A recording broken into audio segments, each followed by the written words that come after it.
Hi guys, ito po yung lemon pinadala sa akin ng binan ko from Cagayan Valley. So ang mga lagayan nila po, ito na lang kasi sayang din, mahal na yung pot ngayon eh. So nabuhay na siya, tinanim ko siya 3 weeks, meron na siya. Maliliit lang to na lemon. Pag namunga, hindi masyado. Ito di ko alam kung ano to, padala din yan sa akin galing Cagayan. Yan, di ko sila kilala, so pinadala lang.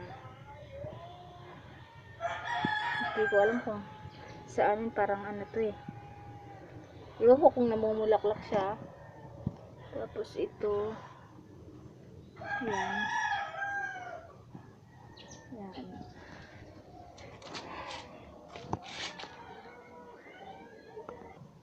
Tapos ito guys, hindi ko lang alam kung ano talaga yung pangalan niya, kasi parang iba-iba yung style niya.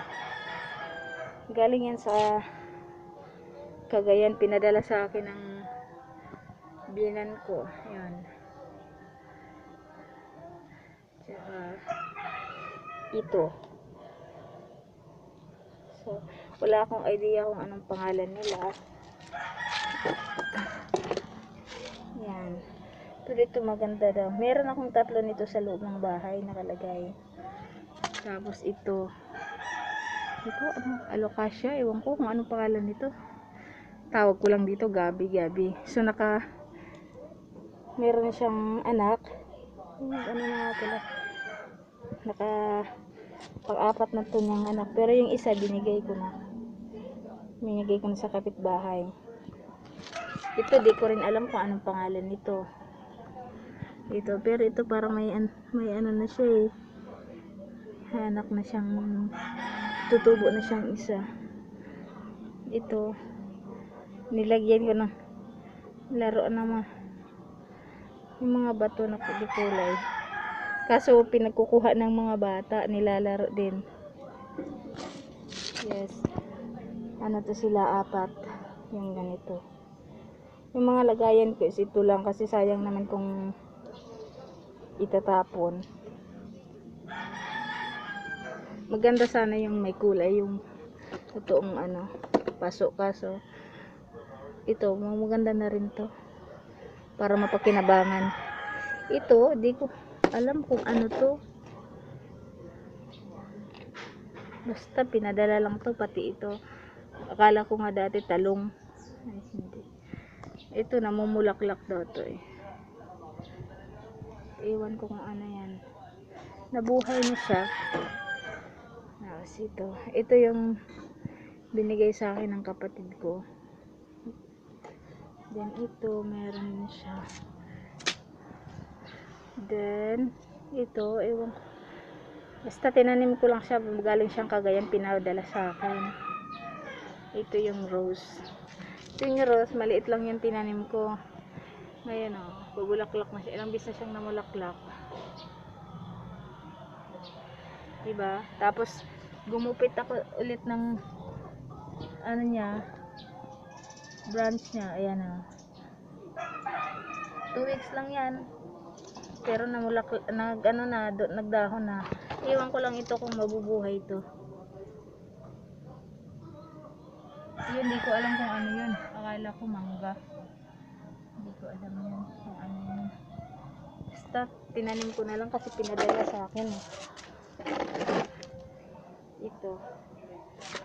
Ito maganda daw to eh, pero wala akong idea nga kung anong mga pangalan yan. Lagyan ko na lang. Yan. Pwede to siya sa tubig, pwede din siya sa sa lupa.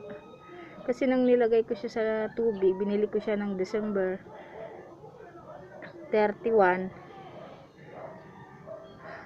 Nilipat ko lang siya dito nung first week ng March. Nakalagi siya doon sa base na may tubig. Pwede din pala siya dito sa lupa. Yan. Ito, familiar yata sa inyo. Kasi hindi ko lang talaga alam kung anong mga pangalan. Yan. Mga mayana. Marami akong mayana dati kasi pinagtatanggal ko yung iba. Kasi marami, sobrang dami na. Yan. Mayana. Ito. Yan. Ayan guys. Wala akong idea.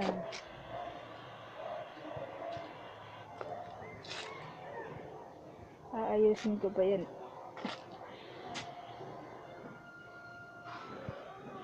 Hindi ko alam eh. Ayan. Pero ito lang, excited ako kasi lemon to eh. Nabuhay na siya. So,